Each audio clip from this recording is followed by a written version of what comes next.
كاتب وصحفي سعودي قال عن مصر: ليست صدفة أن تكون مصر أول دولة على كوكب الأرض منذ آلاف السنين.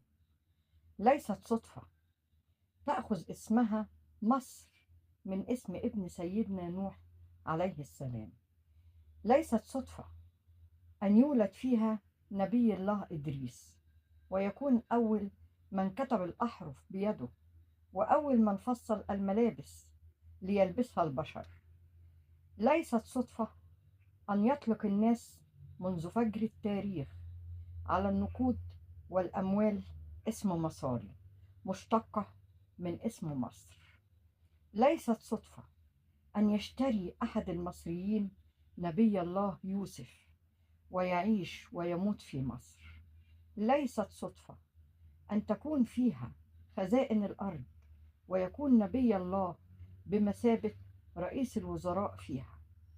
ليست صدفة أن يأتي إليها كل بني إسرائيل وعلى رأسهم نبي الله يعقوب وزوجته وأولاده.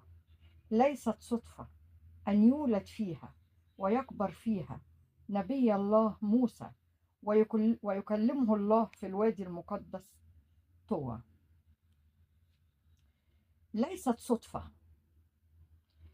أن